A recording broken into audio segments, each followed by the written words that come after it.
Uh, Thank you for having me today, and it's a pleasure to speak with you all. My name is Matthew Wade. I am the co-founder and CEO of the Electric Vehicle Institute. We're based in Baltimore, Maryland, and we're established in 2009.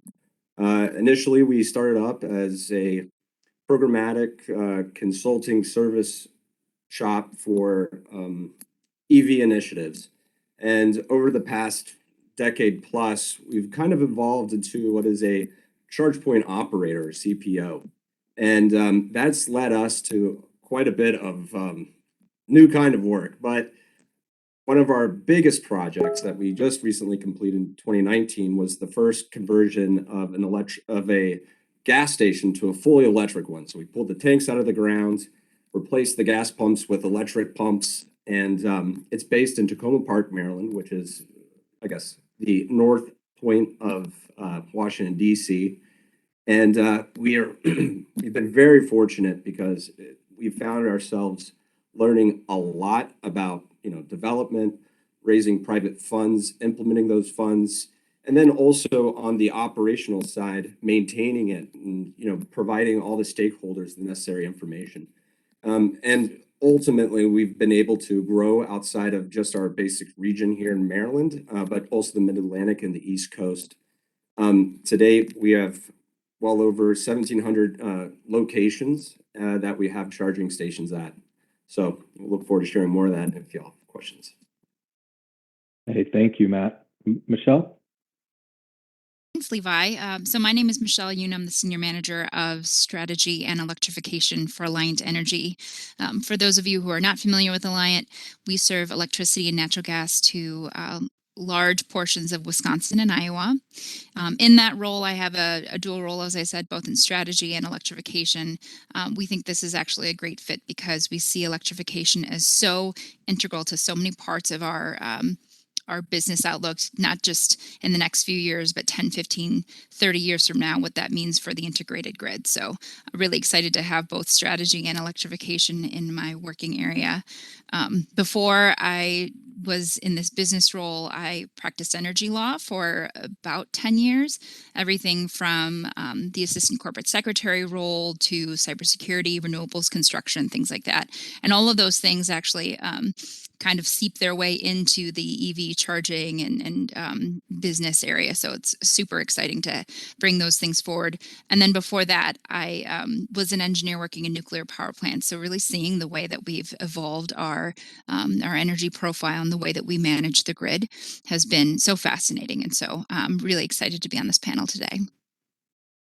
Thank you, Michelle, and thank you for taking time to join us. Chris. Hey everyone, thanks Levi. It's great to be here. I'm a finance guy by background and training, but this is my 8th startup. Aptera is so I've been through the ringer with building companies from ideation to profitability. Spent a lot of time in manufacturing with my boat company, Epic Boats. We were a large pleasure craft manufacturer out of Louisiana, building center consoles and wakeboard boats. And now with Aptera, we build the world's most efficient transportation. Our first entry into the market is a 3-wheeled vehicle. It's solar powered.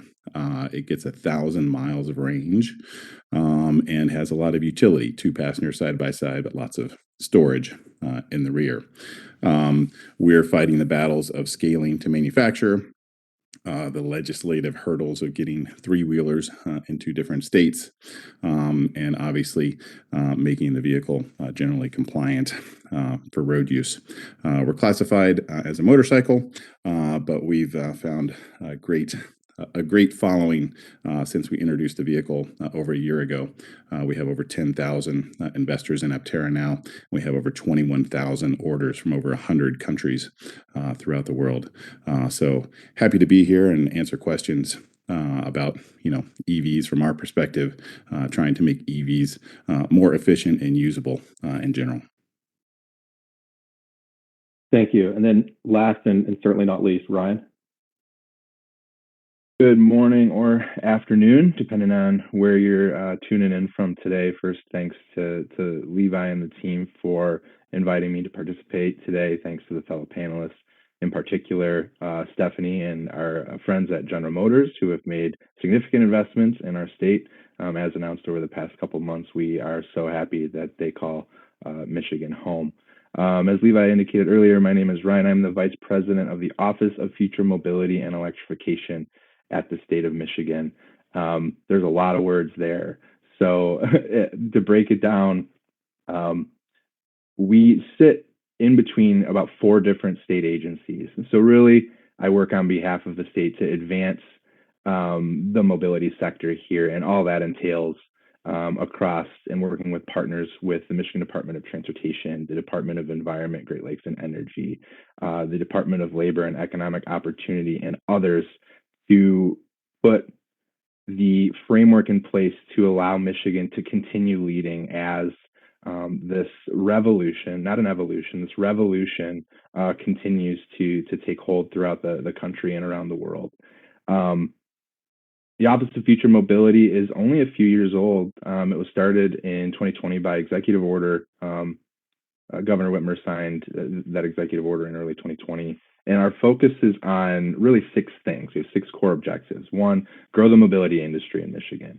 2, engage more mobility startups, expand Michigan's smart infrastructure, accelerate EV adoption, enable Michigan's mobility workforce, and bolster Michigan's mobility manufacturing core. Again, you can see pieces of all those state agencies that I've already identified in those 6 core objectives and how it requires kind of a dedicated effort on behalf of the office, or OFME if you hear me use the acronym today, in order to realize those successes and to advance the state. By way of what I bring today, my background, I'm actually, in the interest of full disclosure, I am a new member of the OFME team. This is about my 6th week joining the team. However, I am about 10 years in at the Michigan Economic Development Corporation, one of those partner agencies. Prior to this role, I helped found and run our first of its kind supply chain platform, Pure Michigan Business Connect. I spent the past 3 years running our business retention and business attraction teams, and then have taken the collection of skills in both of those previous positions, and I'm working to apply them to continue to grow the that entails here today. So again, very happy to be representing the state of Michigan and many different players in that regard, and looking forward to a very robust conversation today. Hey, thank you, Ryan. And again, thank you to everybody for joining. You know, one of the interesting things about the panel today is we're bringing together multiple perspectives to talk about the same topics, which maybe that's been done once or twice before, but I'm not familiar of when it might have occurred. And so I'm excited to sort of have this discussion. And what we've done is we have a series of topics. I think we have about 5 different topics that we've ginned up some questions to discuss over the course of the event. And I want to start sort of broad, big picture, and talk about just the growth of EVs and you know, the increased deployment of EVs that we've been seeing here in U.S. markets. And so it'll come as no surprise to certainly the panelists, but I think for most, if not all of the attendees, that the market for EVs has been ramping up drastically over the past several years. And there's any number of statistics out there showing where we were and where we are and where we want to be. But the takeaway, regardless of your source for statistics, is it's growing tremendously year over year for the most part. And so the first question I want to pose, and Stephanie, I'm going to pose this to you, is what you're seeing from your perspective as it relates to EV growth and deployment overall, what you're seeing from your perspective, and you know, any maybe causes of that growth that you're seeing or that GM is seeing. Yeah, great question. So it is an amazing time to be at General Motors, and also an amazing time to be in the EV space. I honestly think it's been a bit of a push and a pull. So, for example, GM's been at the forefront with our battery technologies and chemistries. And currently we have, it's called the Ultium platform, and it's a modular battery system that we use the same packs across our smallest vehicles to up to our largest vehicles. So it provides a great amount of flexibility range, and more that are benefits to our customers.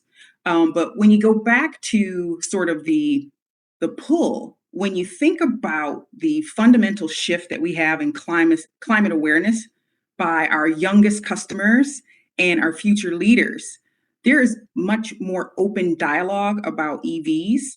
And then separately, if you think about in the United States, for example, we have the CAFE, Corporate Average Fuel Economy Standards, that may influence a vehicle portfolio. And then you have global impact and global initiatives as well. There is a tremendous pull for widespread adoption of EVs.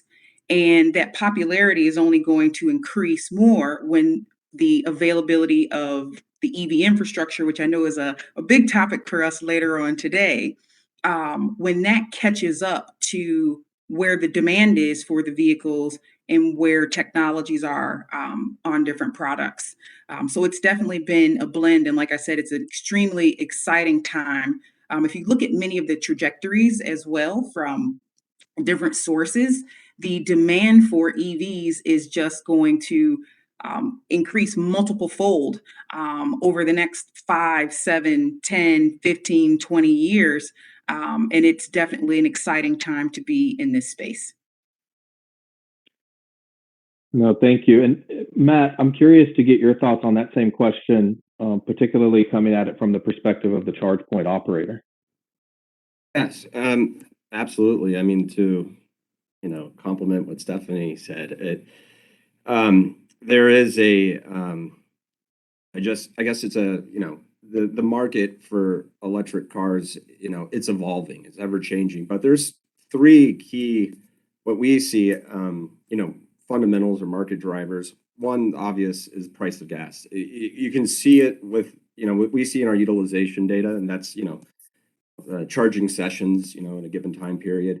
It's wild. The number of people that may have an electric car that, is their second car, they're now driving it as their primary car. So you obviously see the numbers and demand as well when you see this, fluctuations within, fuel prices. The second one is Fed and state subsidies, whether they come in the form of tax credits or rebates. We see that's a kind of a big market driver within EV adoption. And then recently, what we've kind of figured is maybe more of the, I guess, the COVID flight from metro to like suburban. So new, new single family homeowners, they may previously have lived like in a, apartment building or something. And one of the things that prevents people from driving an electric car is, where do I charge? And 80% of charging is done at home. So there's this new wave of people who wanted to drive an electric car but couldn't because they didn't have a place to park it and charge overnight. So we're seeing that right now, and it's fascinating because there's tons of things happening across the world, as Stephanie referenced, that it's to be on the front line and seeing it, it's nuts. So I mean, it's ever changing though, so it's always a good time and fun. Ryan, I'm going to ask you to answer that same question, because what we've heard from Stephanie and Matt is, particularly when we think forward, that this growth we're seeing, we're going to keep seeing it. I'm curious to get your thoughts on what you and the Economic Development Corporation are seeing from your perspectives in the role of sort of representation of the state, and policymakers. We've been fortunate in Michigan to be the home of the North American auto industry for almost 100 years, right? We've had so much, we have so much history and legacy that have allowed us to be where we're at here. But that also means that we've had an opportunity to see this coming a little bit more than other states. So prior to the launch of the Office of Future Mobility and Electrification, we had a program called Planet M that started in, I think, 2015. But that was before, we reached the fever pitch where we're at, which is just the arms race to get to where we have to go. But we've, through the relationships that we have with the Detroit 3 automakers, Toyota, who has a significant presence here, we have 96 of the top 100 tier ones located in Michigan. 60 of those have their North American headquarters here. To be good at our jobs, we've needed to be interacting with them, helping them grow and expand, hire Michiganders, and bring new investment in here. And along the way, I mean, we are an economic development agency, right? We have been competing against many other states, particularly those in the South, who have offered significant credits and other incentives to lure the future at the time of the industry down there with plants in Tennessee and Alabama and Georgia, for appropriate reasons. But we've been monitoring that and known that we needed to embark kind of in this new way. So, which is why we've launched the Office of Future Mobility and Electrification, because let's be real, where we're at now, the inflection point is really in the market is being driven by a lot of local policy or government policy. We have the federal administration, we have our state administration, who have both made benchmarks of 2030 with setting a number of benchmarks about what we need to be achieving for EV sales in order to meet the various policy objectives that are important to the state and the federal governments. But in addition to that, we see a lot of people who are just interested in something new. I think we've all heard about electric cars, flying cars, whatever type of transportation for so long, and it's just been in theory. But now we're starting to see the reality. We're starting to see active deployments. We're starting to see connected and autonomous, roadways where, people can see these deployments. And I think there's an excitement or intrigue about it as it's continuing to grow. And then also, there's an economic arms race, really. So we have, our automakers who are saying, we know that this is the future because of all the reasons that I've just outlined. We want to make sure that we are preparing ourselves to that. And I do think that excitement is beginning to trickle down, and people are seeing things like the increased performance that the Silverado 1500 electric is providing, or the Ford F-150 Lightning, which has the ability to power somebody's tools or their house as a generator. I mean, all those features that are being built in and driven by engineering feats that are being realized here in Michigan. I think that's all part of the ecosystem that is going to continue to push, as I said, this revolution, not an evolution, into the next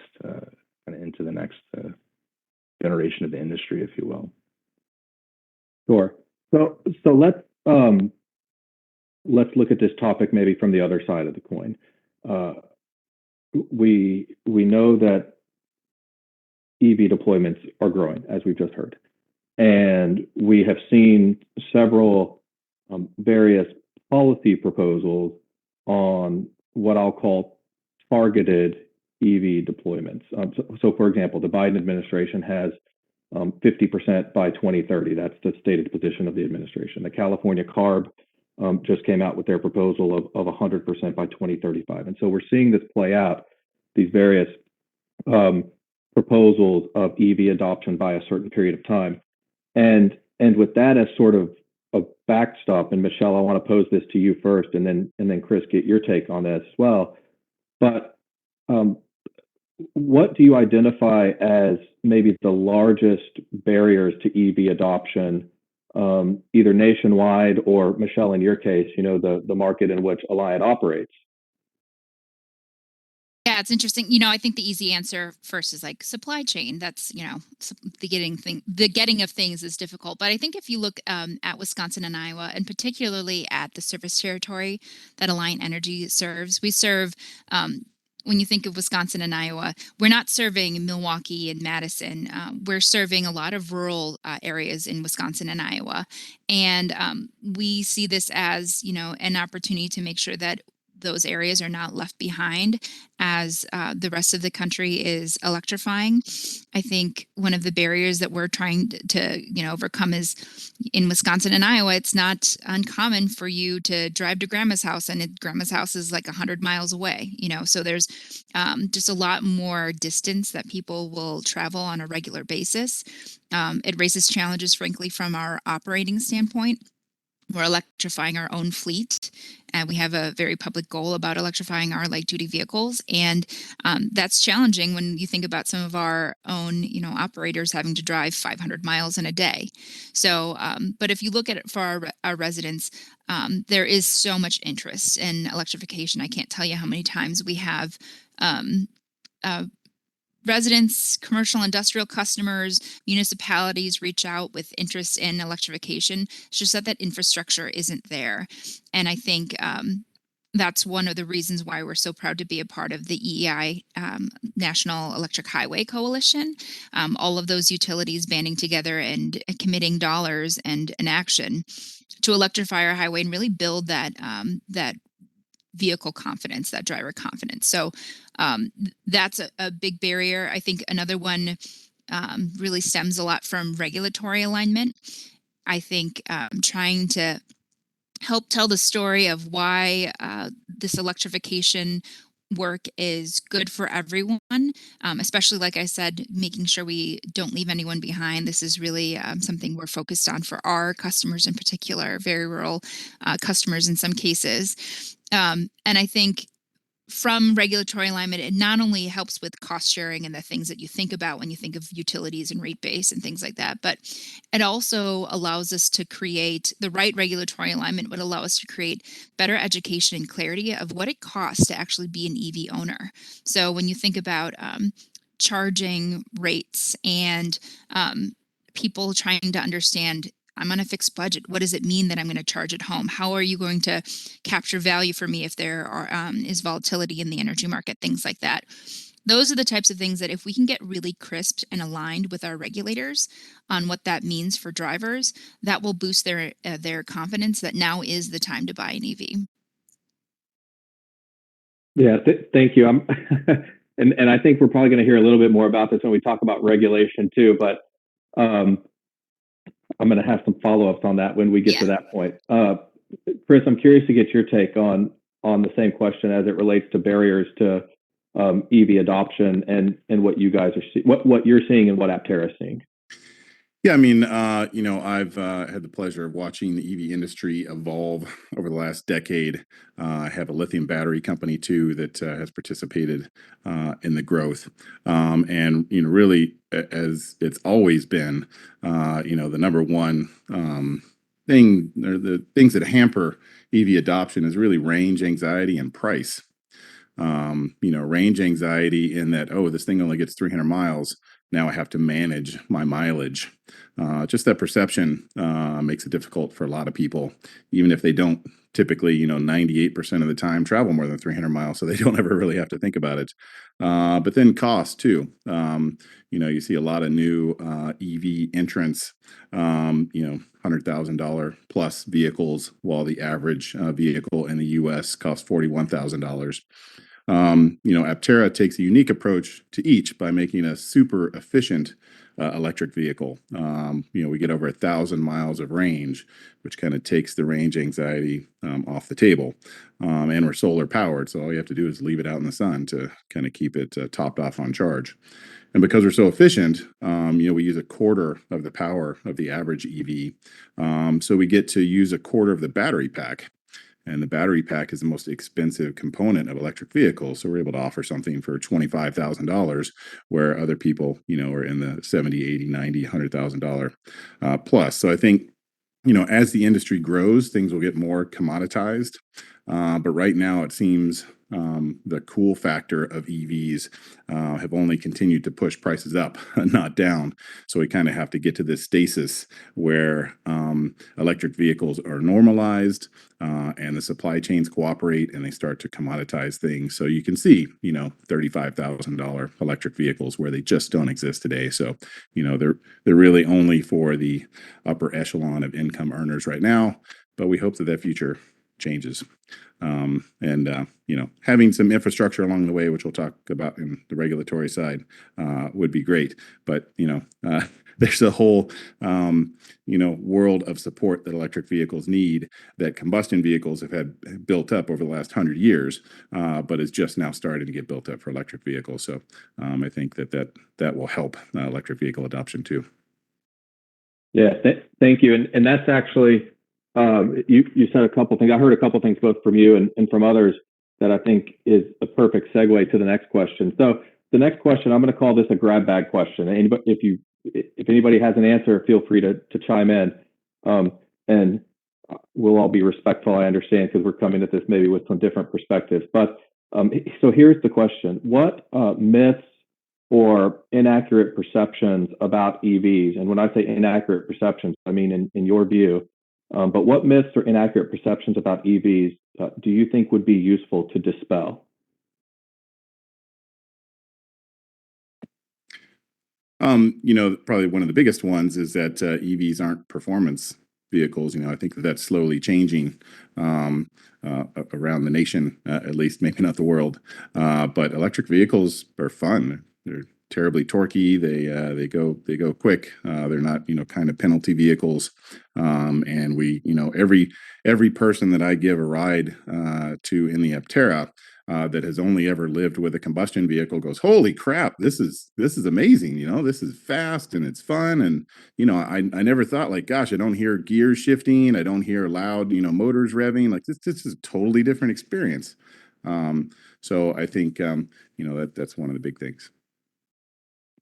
I think on that too, first acknowledging both the challenges and kind of the things that we've already talked about. I think one of the big perceptions is that electric vehicles are only for a certain kind of status of individual, right, or a certain resident, where in states like Wisconsin or in Michigan, like there is something that is for everyone. And I think our automakers and even the startups and the future automakers, right, are acknowledging that this is something that we can all participate in and we all have a future in. So acknowledging the need to engage rural communities, acknowledging the need to bridge kind of that urban suburban gap, and I think there was a question about dedicating lanes and stuff. It takes an entire ecosystem to push it forward. Eliminating barriers for accessibility, for ADA compliance, and things like that. There are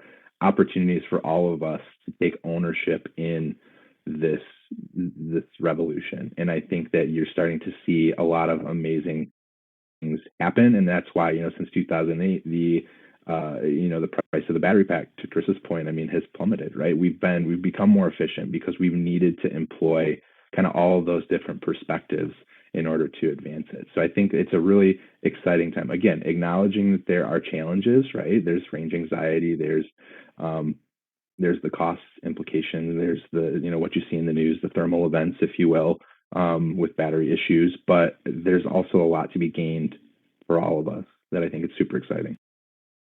Yeah, if I could just follow on with another point. I think one perception is about the price point of all EVs. Yes, there are some EVs that are pricey, but there are other EVs that are across a range of prices that would be considered more affordable and to allow more individuals to get into those vehicles. Just last month, GM and Honda announced a co-development for targeted affordable EVs in the small crossover segment. Those vehicles will come out in a handful of years, but the intention there is to use both the size and scale of our organizations and really release an amount of EVs that can be purchased by more consumers more readily. And then, by then we'll have all the charging infrastructure we need as well. Fingers crossed. Yeah. And just to, add on to that, totally agree with everything you just said. And I think, Ryan hinted at it, but safety. I feel that there's this idea that electric vehicles have, thermal issues, like compared to what.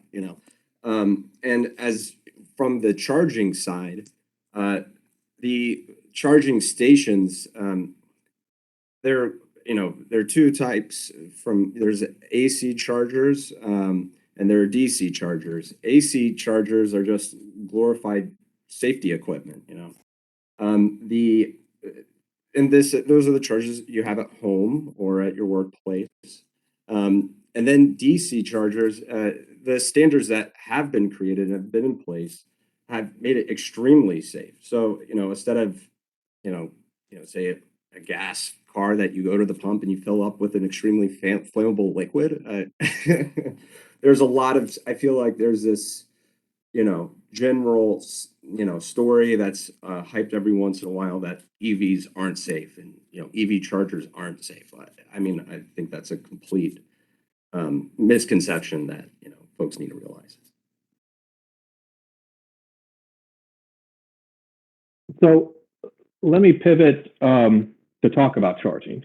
And we've seen a couple of, we've heard a couple of references to charging and charging infrastructure already. And of course, we would be remiss not to have a material amount of time in today's program to talk about that. So I want to pivot to that topic. And Stephanie, I want to start with you on this question. But I suppose here's the question: how do you view what I'll refer to as the current state of charging infrastructure in U.S. markets, and in particular, do we have enough? Do we not have enough? How much do we need? How does it impact ability to get EVs on the road? Just big picture, how do you view the state of that market? So I think there's room for continued improvement. If you go to, for example, the Alternative Fuels Data Center, it's a DOE website, you can pull up a map and it shows you real time the public charging stations across the US and Canada. And if you look at that map and you zoom out, there are some very sparse areas in there. And looking at the fact that we want to address range anxiety, to Michelle's point, I want you to drive and go see grandma and have a great time. There is an ongoing need for that infrastructure. And what GM has done is we announced the other year that we were investing $750 million to expand home, workplace, and public charging infrastructure.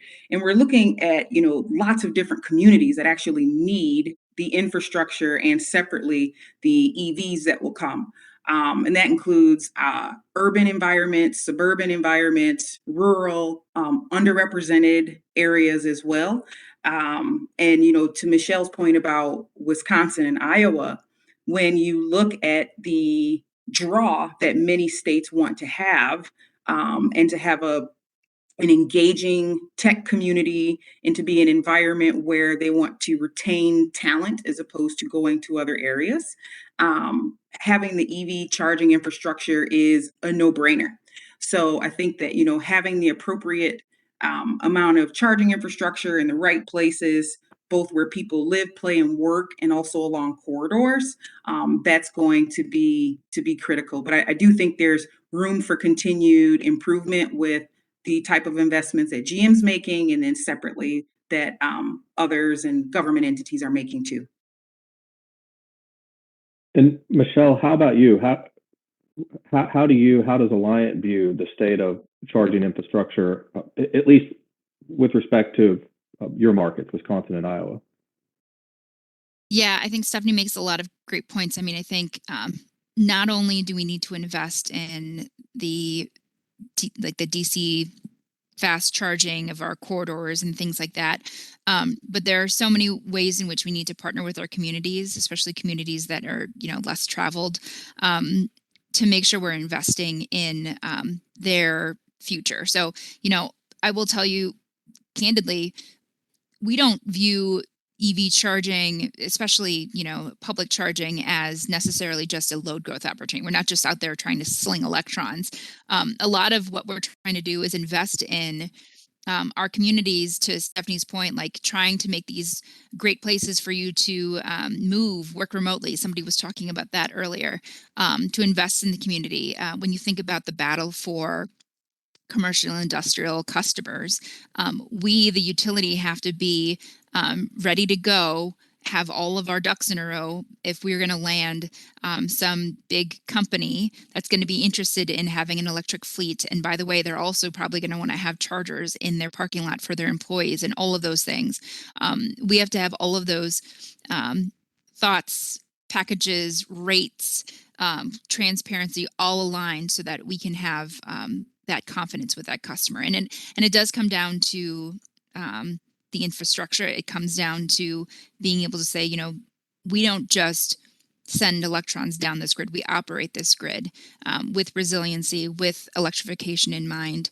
And so it's something that we think a lot about. Like I said, electrification fits so well in our corporate strategy because we see our role a lot as an integrator, looking at not only electrification of vehicles, but a lot of times with this comes an interest in customer hosted solar, microgrids, storage, all of these other things that make our grids really resilient and dynamic and capture value, especially for our rural customers that might not have always the best connection to power. So a lot of it has to do with not only the infrastructure of the charging stations, but making sure we have the grid capability to provide the right power at the right times.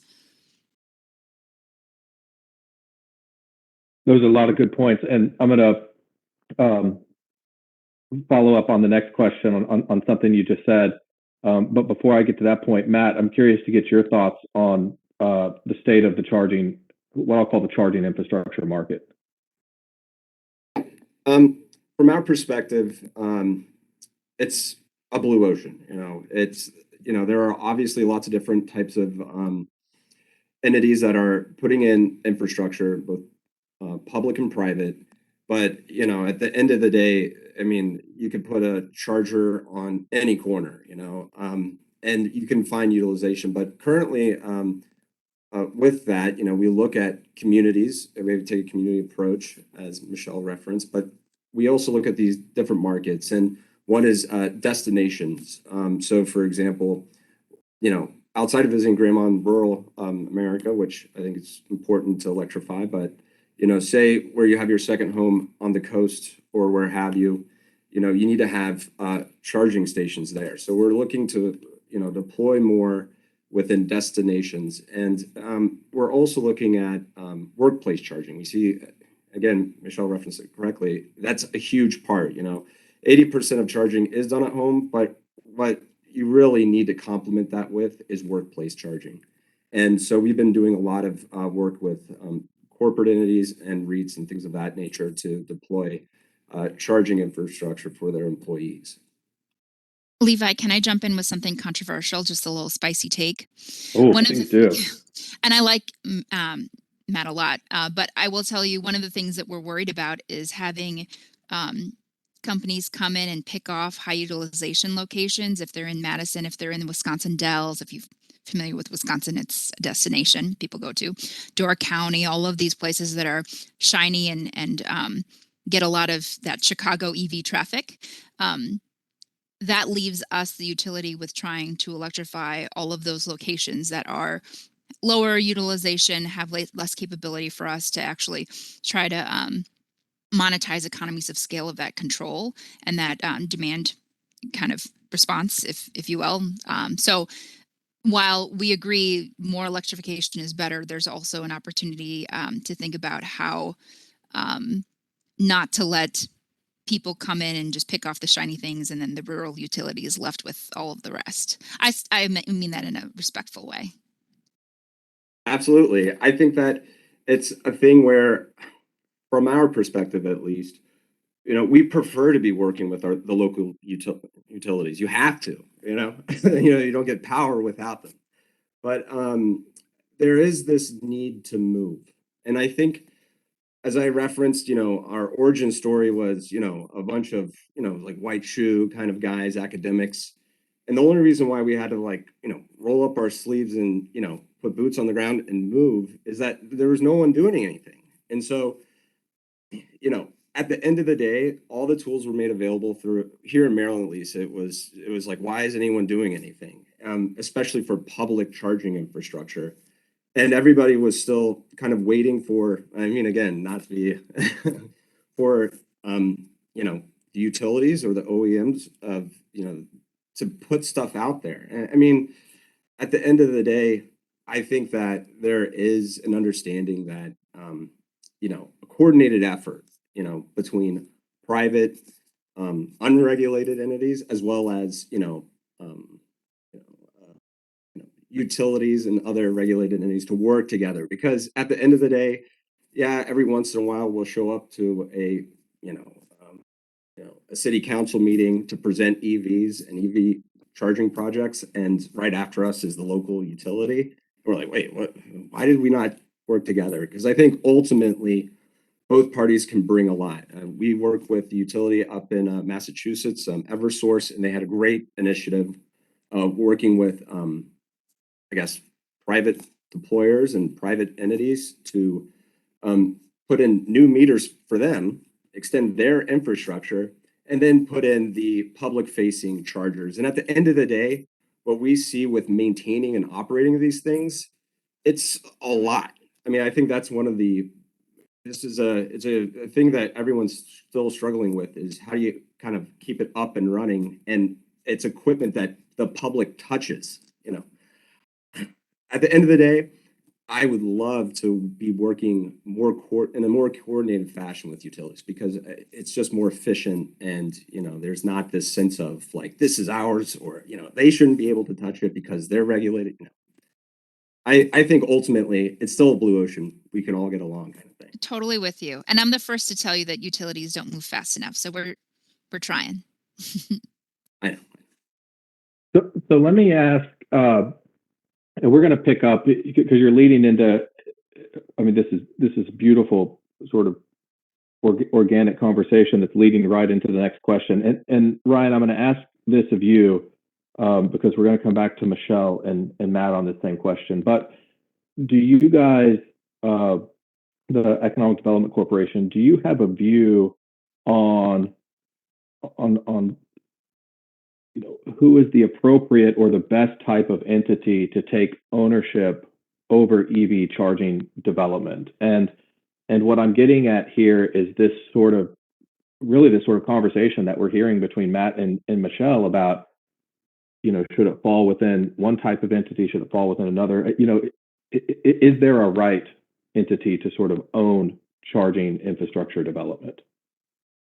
I'm going to say no. I think if you think, what's the best quote unquote, I think, even the discussion so far, there's so many different types of needs, right, that are with location and people and population, that I don't think that there's a single entity that's going to be able to address that all at once.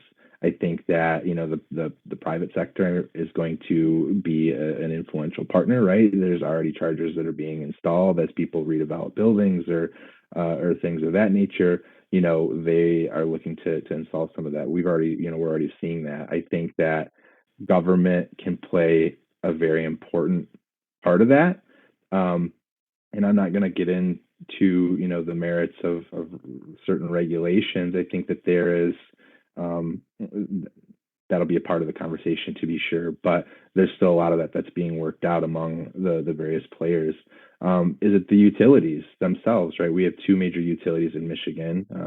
We have a few more than that, but does it become part of their service model, right? That they're installing charging stations. That could be one way. I think what's most important is to recognize the need, right? Over the next 10 years, I think the statistic is that, the state of Michigan alone is going to need upwards of 80 to 100,000 chargers, a variety of capacity. So I think that to have, or to suggest that there's going to be one entity that's responsible for doing that, I don't think it would be appropriate right now. But, from our perspective at the state and OFME, we can help advise a variety of participants with, aggregating data or doing studies, who owns the rural urban divide, right? Who's going to be helping get the charging stations deployed out there? And I think that's an opportunity for us to lead and convene, to be able to make sure that those perspectives are being considered as all this rolls out. Stephanie, how about your thoughts on that same question as it relates to the appropriate entity to take ownership over charging infrastructure? So I completely agree with Ryan that you could have a lot of suitable entities that could take over charging infrastructure and development. It seems as though key attributes for an entity would be the ability to work with regulators to understand the timing and obtaining of permits, to understand the cadence of land access, and lots of other odds and ends. So I think you see many organizations that are attempting to enter into the space. But when you think of the level of complexity that comes along with it, being prepared in those elements are definitely key. So if you watch the different CPOs, the charge point operators, you'll see that um, over time there are some that have stepped to the forefront.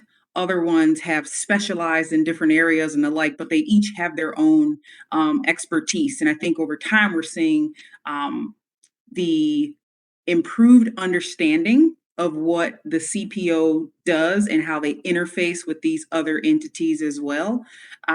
So I think that the best entity for ownership, or the best entity to actually deploy the items, is really the entity that can get all the permitting, the land, and the like intact, and also provide that infrastructure at a competitive cost. Because looking at the volume, like I mentioned, that map from earlier, the volume of chargers that would need to be deployed, that also is of issue being able to deliver at scale and at a good cost. Matt, how about you? Stephanie, that was great. Totally agree with you. And yeah, that was perfect. But I still do. I think it's an important part, at least for us. You know, we don't. For all of our installations, we don't buy the real estate the station sits on, right? We want to work with the stakeholders, the owners of the property, what have you, and we share most times. We do a revenue split of some kind with them. And what we see is that there's a real benefit of having that. There is a desire to make sure the station is always up and running, addressing a real concern for EV chargers is the reliability part, right? And then, what we've also seen is it's a great, for our partners at least, it's a great way for them to, use it as an amenity. So say an office building, right? We work with a lot of, uh, you know, uh, corporate office owners that want to provide their tenants free charging as an amenity. But it's also available to the public to use. So we have two different, we have the RFID system for the employees of whatever office building to swipe their little RFID card. They don't have to pay for it. It's part of their lease. And then we also have, a credit card reader, so people can use it. And at the end of the day, there's so many things to consider in terms of the constant.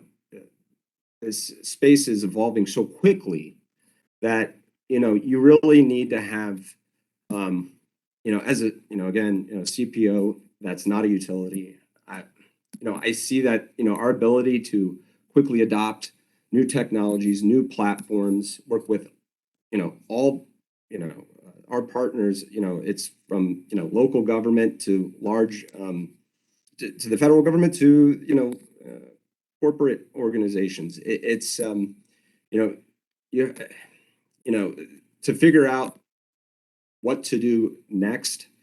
Sometimes you have to be nimble and flexible and understanding of the local community and market that you're in. So I'm still of the idea that you need to work though with local utilities because you are part of their infrastructure. So there is this coordination part. So there is no best entity in my opinion, but there is a certain characteristics that these entities need to be. So, all right, Michelle, final word on the topic, and I'm going to pivot. I'm going to change the question just a little bit, particularly in light of what Matt just said about no best entity. And you've alluded to this in your prior answer, but what role, in your view, or I suppose the question is, what is your view as to the role of utilities in charging infrastructure development and deployment? What in your perfect world, what does that role look like? Yeah, I mean, I think there's a natural fit for us to. I earlier mentioned this idea of an integrator, right? So electrification, EVs, EV charging infrastructure, that's one piece of a lot of the technological changes we see happening in the grid. Just fundamentally, for those of you who are not energy geeks, the the theory of 100 years ago where you have a huge power plant usually in the middle of nowhere and you just ship all those electrons through transmission lines to the load and it's one directional, that's gone. And so not only are we seeing the entrance of EV charging infrastructure, which especially if it's like DC fast charging public infrastructure, extremely volatile and strange on the grid. We're seeing the entrance of a lot of rooftop solar and storage, renewables that have a lot of intermittency. And it's just changing a lot of the way that the grid flows and operates. And so first and foremost, our obligation is to our customers to make sure that they have safe, reliable power, period, full stop. And so as we're bringing on these chargers or these charging infrastructures, as we're looking at designing what does residential charging look like, things like that. Where our eyes are not only on the opportunity for demand response or other types of market capture opportunities, but also on the cost effectiveness and the reliability. So for example, we're the ones who could tell you, listen, you're interested in siting a public charging facility in this city. I can tell you exactly where there's excess capacity. I can tell you where there's going to be a ton more work if you're really trying to bring in three phase, because there's only single phase on this side. And so the costs are going to be astronomical for you, for the customer, for whomever. And so I think there's a natural ability for us to not just look at these as places to hook up to this, perfect grid, this unending bucket of electrons, but also how do we place it in a way that's actually advantageous for the community for resilience purposes.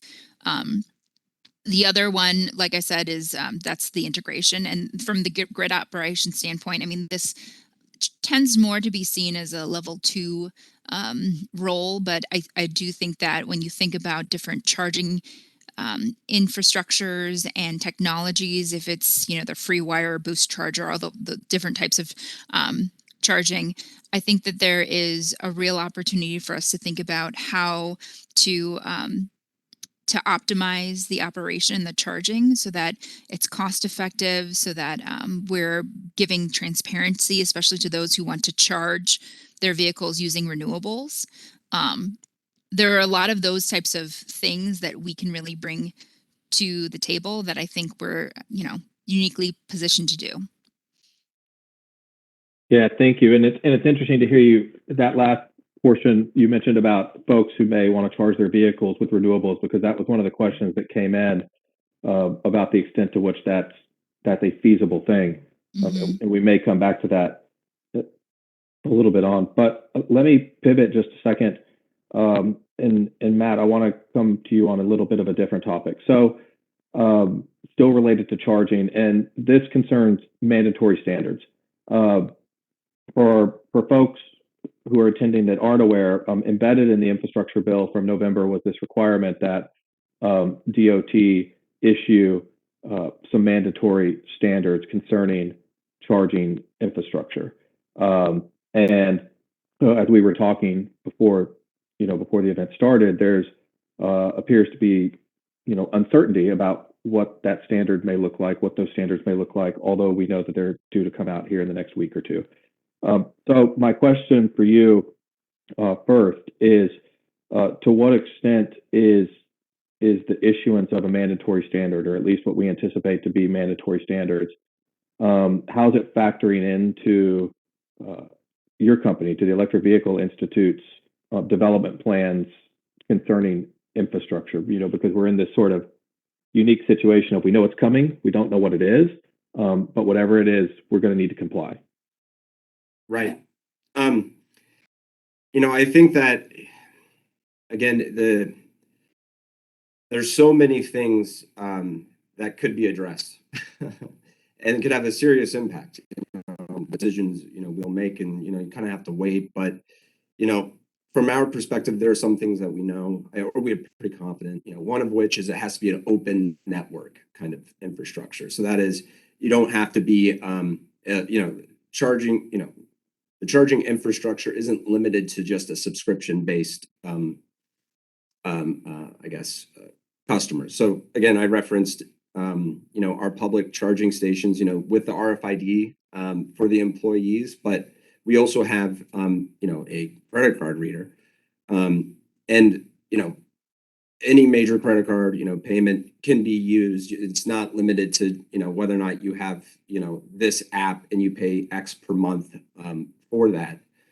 We'll see though what is actually defined within it. And then there's the, I think, from the back end side, the software bit. So there's some things that, we're starting to see. This is just not just, I love the term infrastructure just in general, but it's, I like to add the word critical infrastructure, and there's a cybersecurity dynamic. And I think just recently there was a, the SAE and I forgot another entity worked together to, kind of flesh out some ideas on, certain uh, things that will make the back end, from a cybersecurity standpoint, more resilient. But we don't really know exactly to what detail, that may be referenced to that. And I think that, one of the other pieces, the actual plugs, right? There are different outlets for different cars currently, which is mind bending. But the idea is, say, like in Europe, there's a standard. It's we call it like the Meneke standard. It's one plug that all EVs have to use, including Tesla. Here in North America, Tesla stations only work with Tesla cars. It's not universal. There's no adapter for that. And I think there's something to it, and I can address it later on. But we'll see what kind of there's all sorts of different things that could come out within that guidance that they provide. So. Michelle, I'm curious, or not, I'm sorry, not Michelle, Stephanie, I'm curious to get your thoughts on this same issue, the anticipation of standards, arguably mandatory standards, and what that means for how you guys are viewing charging infrastructure. Yeah, I think it supports our goal of widespread adoption of EVs, and not just GM EVs, but of all EVs. And with that common standard setting, the nice part about General Motors is we've been around for almost 115 years. And so one thing that we are able to do is to remain agile and to stay abreast of, industry standards from different organizations, public policy and the like, to be able to move to align with whatever mandatory standards might come out. We also participate actively in different trade organizations so that we are ready to transition when needed. But overall, if you look at our goal of it's called 000. One of the zeros is zero emissions. So if this mandatory standard for charging infrastructure and sort of a commonality drives towards that goal, then yes, it's a good fit for what we plan to do. And Ryan, what about you? What thoughts do you have on this? I think this is a particularly challenging question to answer because there is there's a lot of need for regulations and standards, right? And that's definitely a role to play. But I think what's already been alluded to is, we still need the flexibility. So how far out ahead of the game does a government or utility or private business want to get in installing some of the equipment that's required to advance the industry if something's about to change?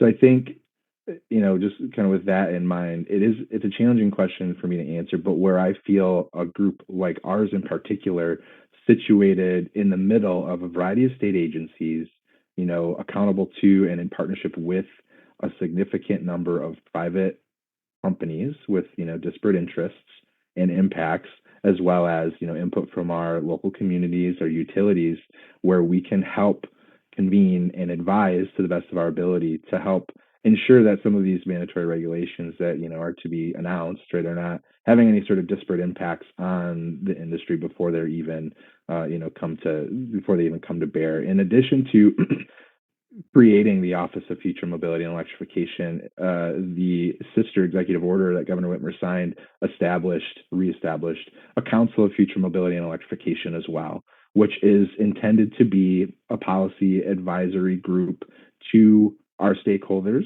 to the public. The reports are available online. We do inform our legislature. We have active members of the legislature in ex officio capacities who participate in those work groups. But then also, we work closely with our federal delegation to ensure that there is a link and communication in between what's happening on the ground,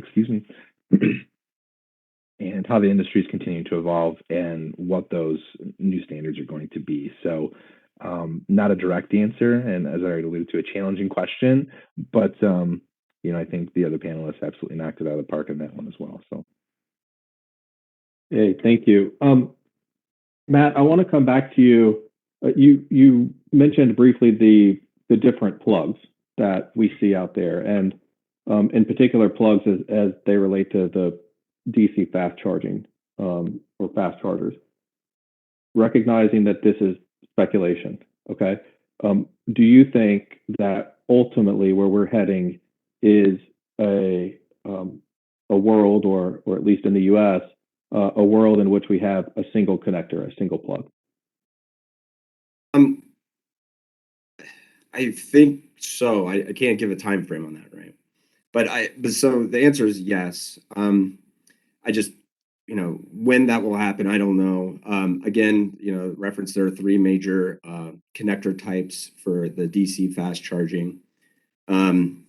There's obviously Tesla, there's the CCS SAE combo, and then the CHAdeMO, which, I think that we're seeing that one definitely being phased out. We still will equip it to all of our stations because we consider everything that we put in needs to be universal. Like all of our charging stations will have, something a car can use. Even Tesla vehicles, you can, purchase an adapter and use it for, whether it be our level 2 AC charger or our level 3 DC charger.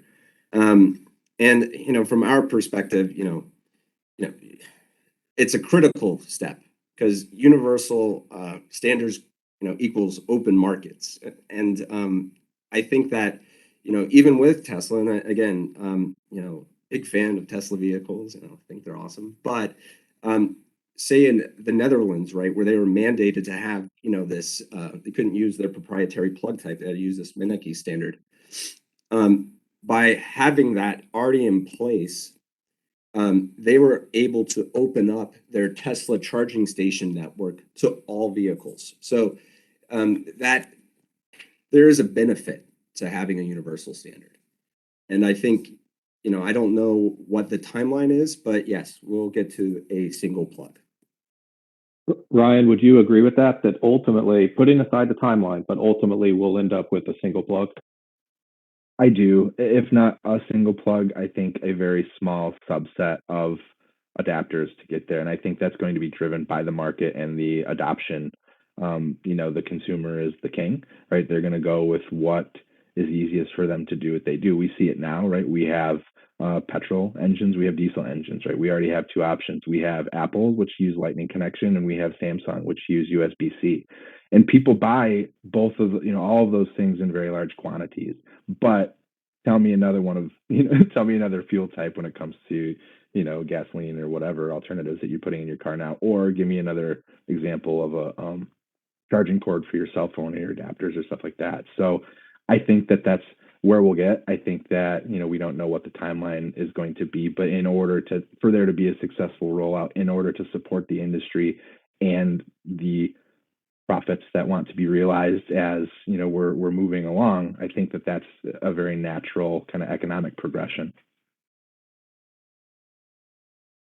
I would maybe chime in and say, from an overarching perspective, it's really consumer education that's going to push charging infrastructure, that people just don't realize how much it's needed in the US.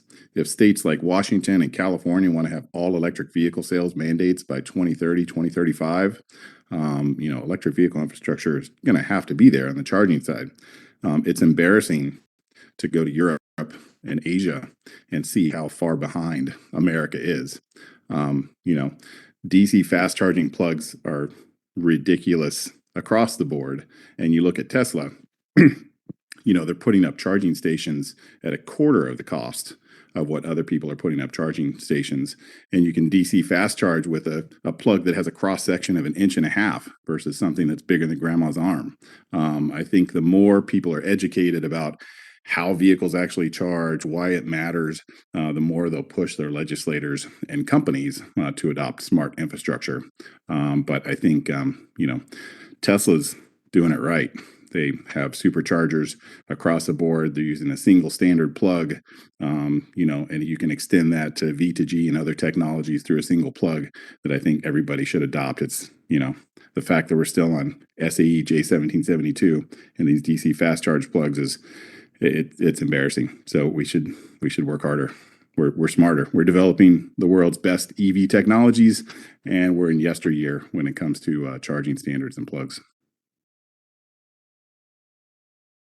So Chris, let me follow up with you, and this will be the last question on sort of charging infrastructure. But if you had to pick one priority, what would be the top priority in an effort to expand charging infrastructure in the U.S.? Accessibility, just getting them everywhere. I think that's what Europe has done is, anywhere where you can tap a plug near a street or a parking lot, get a plug there. It doesn't have to be a fancy plug, it just has to be a plug. Anywhere where you can get to 220, over 10 amps, that's really useful charging for a lot of electric vehicles. So, get the incentives out there to get plugs wherever you can mount them. Michelle, how about you? Yeah, I mean, I think, like I said, we're very focused at Align and not leaving people behind. And I think this whole conversation about like standardization, all those types of things, I think sometimes when you talk about all of this lingo, it can lead people again to feel like this is a rich man's game and that EVs are not for everyone.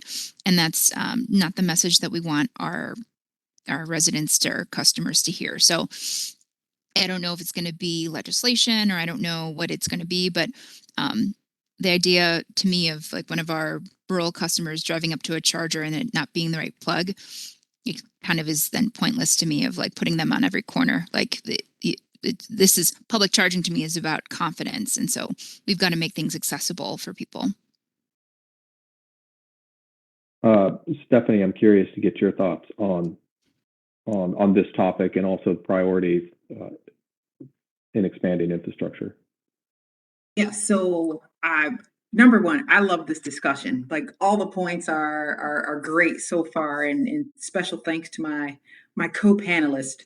But I do think that there are levels of efficiencies that can be gained and the accessibility. And to Chris's point, if you think back, it was a couple years ago. I forget which country it was in Europe offhand, but they basically said if you are selling diesel, you have to swap out at least one of your pumps for a charging station. And if you do not do this, then you will lose your licensure or accreditation to be able to dispense diesel. Like that type of forward thinking, it actually employs the business owner and it gets that accessibility in your community. Because if you were driving past that station to get a Fanta or whatever you were buying or to fill up, it would also have an EV charger there as well. So I do think that and I don't know what the right answer is, and this is a difficult topic, but I do think that the efficiencies and a similarity and then advancing the technology that we have available in the US is definitely going to be a win for our adoption of EVs. Yeah, and you said it best. I mean, this is a difficult, we could spend 3 hours talking about charging. I don't know that anybody would be left on the line at the end of that 3 hours because when we start getting into acronyms and numbers and all that. But but there's so many issues here. I'm going to pause just a second. Chloe tells me that she's going to put up the CLE code, and which she'll be putting up here on the screen any second now. There we go. So the CLE code, and look at that, EB98TZ4. I am told I have to read this twice. I don't know. There's a state somewhere that has a rule that says I have to read it twice. I don't know which state it is, but it's EB98TZ4. You guys just jot that down. We'll leave it up there for a second. And I'm going to transition topics here, and I want to talk about policy and regulatory initiatives. We've had a couple questions come in on the Q&A on these issues, and I think almost all of the panelists have made at least some reference to regulatory and policy initiatives. So, Michelle, I want to start with you.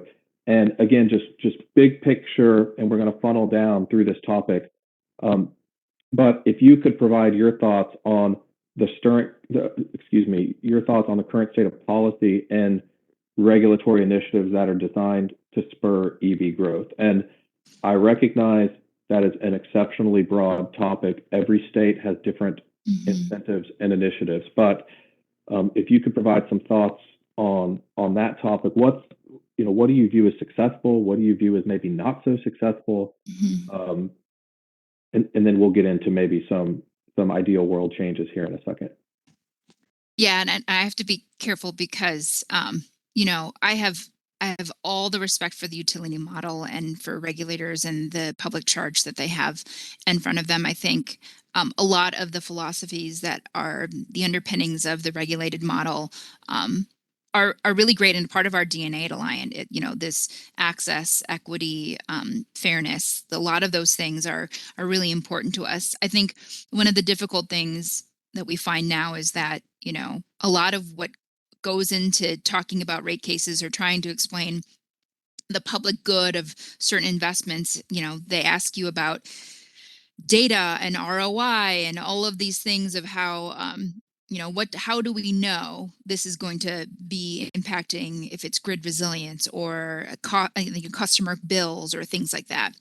And I think that's why we see a lot of work in utility space in this and EVs being pilots, because we're asking for permission to learn a little bit of stuff.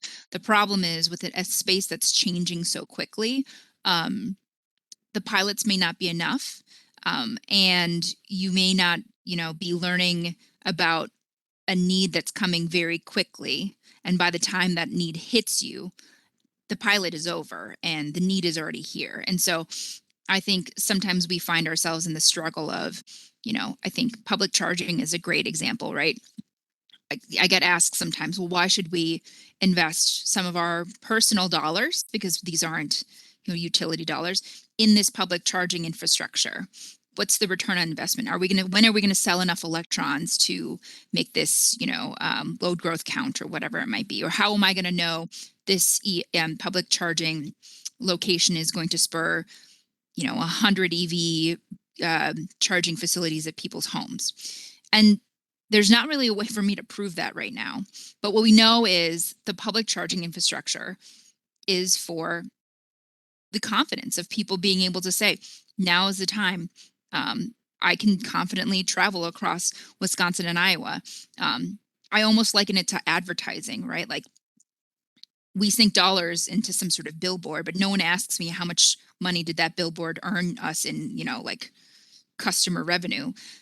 That's, I think, a difficult thing to understand. And then when you think about how expensive this infrastructure is, there really is a need for us to have public-private partnerships in this. But again, it's difficult to have that business case. And as utilities, we're pretty risk averse. We can't just be like, well, it'll be fine. Let's just sink a bunch of $1 million. That's not how we operate. And these are, we're just risk averse. So I think that's where regulatory alignment has to come in. I think asking partnerships with our regulators to be a little bit visionary and to understand that, we're doing this with the grid in mind. I mean, I think we were talking earlier about what's the role of the utility in charging. And I talked about grid integration, stability, and things like that. But also, if you think about our role just as, like I said, the great equalizer when it comes to access. I mean, at Alliant Energy, like we will serve the one farmer at the end of a really long line, and we will make sure that his or her power never goes out, even if it's really not cost effective. Because if you think about it, all of the infrastructure leading up to this person's farm is just for that farmer.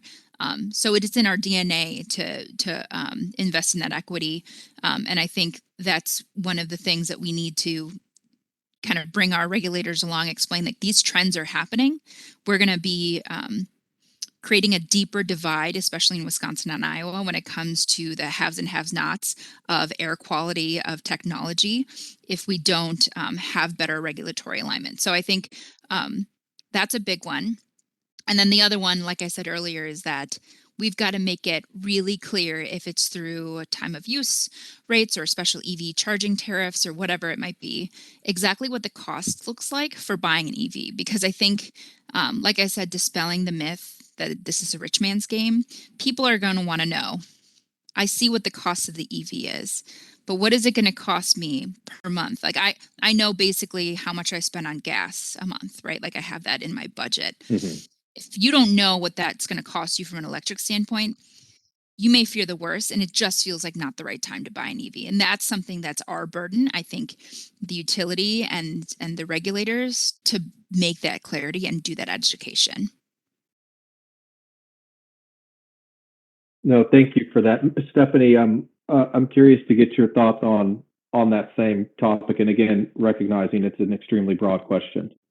Yeah, well, first things first, the lawn guy just arrived. So if it's very noisy behind me, sorry about that. Um, but, to Michelle's point, I just want to add on, like, if you think about grid stability and the load on the grid from mass deployment of electric vehicles, this is something that we'd have to think about longer term and actually allow time for the infrastructure, the base infrastructure, to catch up with what the demands would be. And when you think through which departments, either at a federal level or even within a state or across a county or city, where they need to weigh in as well, sometimes entities trying to navigate areas to further facilitate EV growth, whether you're an OEM, you're a CPO, or some other entity, you might not have a crisp idea of what to do and when. Because, for example, at a state level, there are often many departments that have to provide approvals along with counties. And if you get something out of order, that's not a win. So I think, if you think about an organization like the MEDC, who can help you, not only their goal is to also help with economic development in Michigan, but separately, just some of the insight that they have and information that they put out. There are a lot of great learnings that other organizations could have. So I think with the current state of policy and regulatory initiatives, I think there needs to be more harmonization, especially depending on how the utility is regulated or not regulated in a particular state. And those are the things that I think would help most spur EV growth. Matt, I want to give you a chance to speak on the same issue as well. I know you have coming at it from the CPO perspective, some thoughts as well. Yeah. So we're a CPO that's, we raise private investment. We'll, leverage it the best we can, but we don't have a consumer base that we can, collect additional funds to offset. There's a certain need to allow for, I guess, certain flexibility for an entity like us to make a business case that runs in the black, in which we're very proud that all of our level 3 DC fast chargers, they do. It's pretty fascinating. I love it. But there are things that we're very aware of that will, at some point, whether it be the way things are pricing models, time-based versus like based on a unit, like say a kilowatt hour. Uh, I mean, we get it. It's coming, and I think entities, other CPOs, and ourselves included, we're aware of it, and with the right rules in place, it makes sense because at the end of the day, to get this industry really up and off the ground, we all have to come together and kind of figure that out. And I, I ultimately do feel that we will, and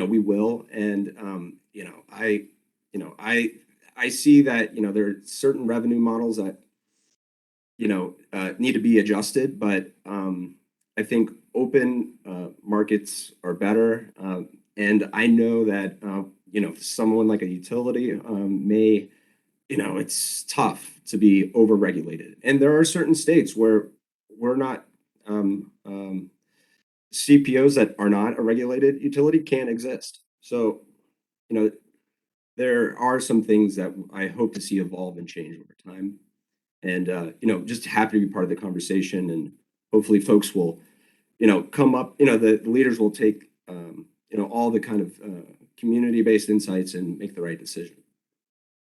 Yeah, and I want to follow up the next question, following up on what you and Stephanie had both said, as far as what are some changes that we would like to see that would be useful in helping encourage deployment of EVs and providing certainty to the market, about where we're heading and what the legal and regulatory landscape may look like. And by way of example, and you sort of just alluded to this, Matt, but you go back a couple of years in time, there was this tremendous uncertainty from a regulatory perspective about oversight of CPOs. Are they or are they not utilities? Now, most states have sort of settled that question, although not all of them. But I'm curious, and Michelle, let me ask you first, but I'm curious, what changes would you like to see from a legal or regulatory perspective, that could help, spur EV deployment, that could help provide certainty to the market, that could give comfort to Alliant, for example, that this growth can continue, but in a way that allows you to serve your customers in the way that you historically have? Yeah, I mean, I think there are a lot of tactical things that could be really helpful with respect to the development of infrastructure, and all of that comes down to the regulatory compact, right? So, for example, we think all the time about the grid, about how we are seeing a lot of EV growth, but our business model is that we react to service requests, right? So there'll be, let's say, a customer in an area saying, I need, X many more megawatts of power. And so we'll open up a service request, and all of our work is tailored to updating and serving that new load. Whereas we know, if we were allowed to take into account additional growth that maybe hasn't been realized yet, but we know this is an area where there's going to be a lot of EV adoption, or this is an area where we're going to put DC fast chargers. These are the areas where it would be better for us to upsize, right? Everyone knows that once you've dug everything up, it's cheaper to do all the work early and then pour the concrete back down. And so it's things like that where we think to ourselves, if we had kind of a regulatory understanding of what are the things that we're doing for the integrated grid ahead of a service request, ahead of known registrations of EVs, things like that, that would help bring down costs. A lot of times it would also help, like I said, once you bring down costs, it also lowers barriers to access. We can cite, more infrastructure for charging. And I think the resilience part is key. I mean, one of the things that we literally keeps us up at night is this idea of, on one hand, we absolutely know it's crucial for us to have public charging, DC fast charging, and to have a good grip on what residential charging and load management looks like. But on the other hand, the first time we're going to see lights flickering or instability in the grid because of EV charging, we're going to go through the whole broken trust, kind of trying to build back that confidence again. And we all know, like, for every year it takes to build somebody's trust in a technology, or that something is a good thing, you can break it in a second. It'll take you 7 years to build it back up. And so we're really focused on trying to make sure that these changes are not detrimental to our grid. But we can only really do that with regulatory alignment and understanding that this is going to happen. One of the things that we struggle with sometimes is, and with all due respect to the panelists, there's a lot of fervor of like EVs are coming, like this, there's a business case, everybody wants to buy them. And I think sometimes what happens when regulators hear like, oh, this is a very commercial space, this is just going to take care of itself, the mindset then can be, well, why does the regulated utility need to get involved? You just will react to the situation and it'll be fine. Like, you don't have to get into the public charging world. You don't have to get into the EV infrastructure because other entrants will take care of this. We don't have to have, you invest your dollars or the ratepayers' dollars. And again, I think that misses the opportunity for us to think about, what does grid optimization and resilience really look like? What does distributed energy resources really mean? It does include, frankly, I think of EVs as a battery on wheels. And when you think about hooking up batteries to the grid, like, that's what we do. So I think that there's just like a mindset change that we need to think about, so that we're building the grid and operating the grid with this forward-looking change. Sure. Chris, I want to get your thoughts on this discussion and what we're hearing, and as it relates to changes in legal or regulatory landscape from your perspective. Yeah, I think regulators and legislatures are woefully underestimating the complexities that lie ahead with mass electric vehicle adoption across the board. We live in a wonderful little EV bubble here in Southern California. And, I drive around and see lots of electric vehicles, but get outside of this little bubble and few and far between. So, if America really wants electric vehicle adoption, then, starting with the voters, onto the legislators, onto how we actually implement policy to get the infrastructure, needed for electric vehicle adoption, I think it's going to be some huge challenges. Washington State has an all electric vehicle sales mandate by 2030. TikTok, that infrastructure needs to be deployed now if they're going to start selling only electric vehicles in the state of Washington in 2030. And it is not happening. So I think there needs to be just a much bigger push across the board, and it's going to take some smart and critical thinking that just hasn't been there. I think, you see combustion vehicles evolve from selling gas out of pharmacies and the local stores, and then eventually they had pumping stations, and it kind of grew, very organically and slowly over time. We're in kind of that same, evolution for electric vehicles. And, as long as people keep their foot on the it's not a gas pedal anymore, electron pedal, then hopefully the legislatures will follow and give us the kind of smart infrastructure bills to support it monetarily and loosen up regulations. So if a business owner wants to put an EV plug that's accessible to the public on the side of their building, it's a one-page form instead of a 20-page nightmare and a 30-day wait between every approval. I think all of these kind of smart actions just need to happen, and they need to happen quick. Matt, do you have thoughts on this issue as well? Yeah, ultimately, I totally agree with the points Chris made. And you just look at outside of the U.S. and I like to point to to Germany, right? Talk about auto loving culture, and they during COVID, they had like their COVID stimulus, and in 2020 they did tackle this, in my opinion, right on, and they had a two-prong approach, right? They provided the funding, right? Um, 7.5 billion dollars, or excuse me, 2.5 billion. But either way, that money is going to the deployment and installation of DC fast chargers, public DC fast chargers, to all refueling stations across the country. The other prong is the mandate. By 2023, all public refueling stations have to have DC fast chargers, right? I don't know, to really get things going. I think that you don't necessarily have to do what the Germans do, right? But there is this idea, they were pretty successful in that effort. They saw demand overnight, within a year, increase dramatically for, consumer demand for EVs. Uh, so, I mean, there are proven cases out there and models that we can look to and implement. And, at the end of the day, I'm like very excited about, you know, the,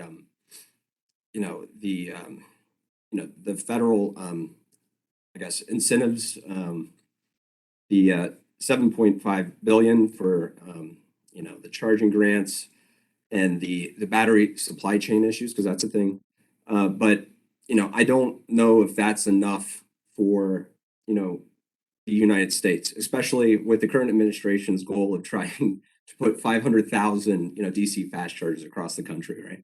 Um, I think Germany's the size of Texas, but that's where I kind of there's a lot, as Chris pointed out. You look elsewhere and you can see where people are really driving the train forward, right? And I really look forward to more I guess cooperation with whether it be with the regulators or our national leaders, local as well as local leaders, to kind of come together to drive new policies and new, I guess, funding sources to really get things going. Because just look elsewhere, other people have done it real well, and it's not like we're reinventing the wheel here. Yeah, let me pivot a little bit. I'm going to switch to the next topic, but I'm going to pick up with something you just mentioned, Matt. And you mentioned you mentioned two things. You mentioned the $7.5 billion in funding, and then you mentioned battery supply chain. And I just want to get your thoughts, if you can elaborate on that. And when I say we, I mean the attendees, all of us really. We sort of think about government opportunities, incentives, what's out there, what should be out there. Is something sufficient? Is it insufficient? I'm curious to get your thoughts on the funding and your reference to the battery supply chain, which we can call it an issue, or we can talk about just the funding related to that. But just to get your thoughts there about whether that's sufficient or not, or how far it could go to solve some of these infrastructure problems we've been discussing. Yeah, from our perspective, I do like the way the DOT has decided to provide that funding to each state, because each state's its own unique market, and I think that a lot of them already have like really good experience of programs and ways to you know um, you know efficiently use these funds.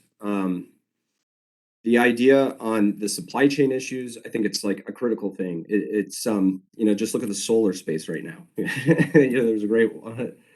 Well, they're truly struggling with the supply chain of their core component, the panels and where they come from. And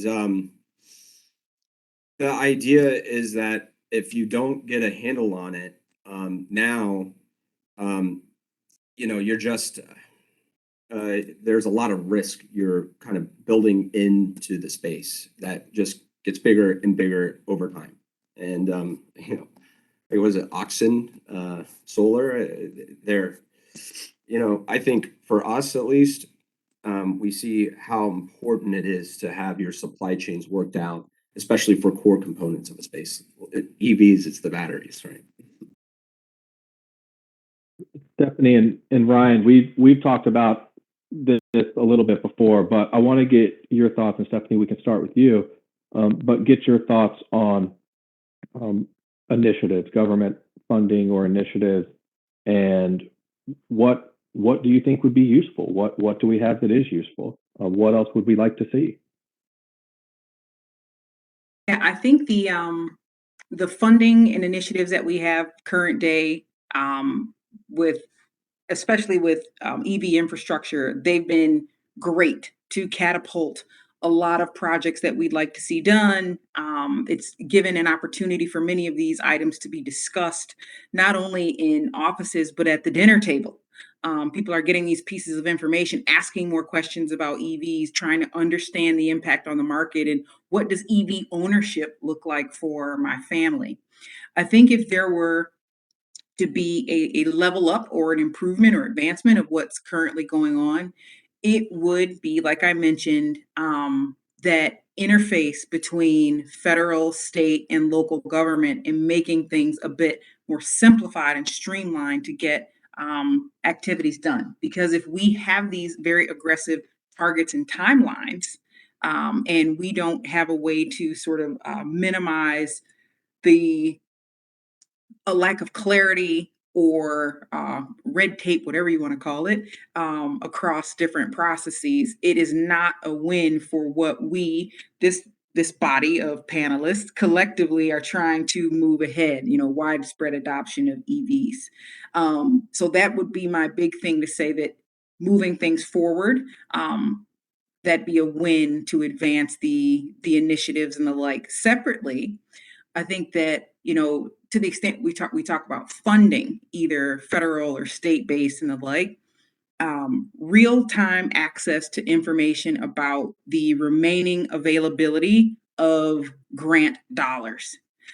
So to the extent that you might be a multi-state entity, or you're just in one state, or you are nationwide, to see which programs are the most suitable for you. In an ideal world, we could do something similar to college admissions tests, or college application processes, where there's like a common application that would allow an entity to apply for multiple things at once, that would really help advance some of the infrastructure and development. So it's interesting. It's the dollars are great, and there's a dollar component to it, but it's not just the dollars. And you've mentioned the harmony a couple of times now, and it sounds like that's a critical component on pushing this stuff forward. And we see this. We had one of the questions come in talking about local zoning laws, for example, and the need to revise those, or the quickness in which they could be revised to allow for the installation of chargers in areas where they may be prohibited. But it sounds like, in addition to the funding, that creating this harmony from I say the top down, but from the federal all the way to a local municipality and their zoning laws, that type of harmony would go a long way towards encouraging deployment. Mm-hmm. Ryan, I'm curious to get your thoughts on this question. I'm not sure I could say it any better than you just did, right? I think that, there's steps to be taken at every level, right? It's the harmony, to use the same word. It's really kind of the hub and spoke model. I mean, if you're looking at the whole wheel, you have to have all the pieces in order for it to continue rolling. I think if we're talking about, the $7.5 billion, I think that you are going to see, and you can see, tangible outputs, right? It's going to keep, it's going to build on the progress that we've made, and it's going to keep us moving for the moment.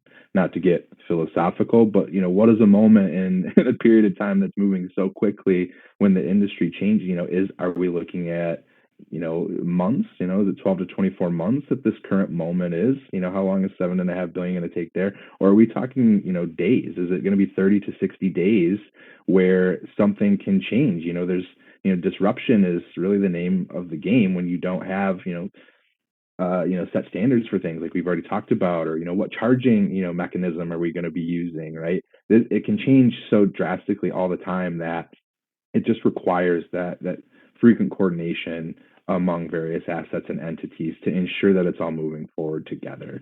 And, that's something that we're obviously very passionate about. We have, private sector, public sector, academia, we have people working on all these things to try and best leverage the resources that we have at the moment, because that's what we have. But we also have to be looking for, what is either the next moment or the current evolution of where we're currently sitting.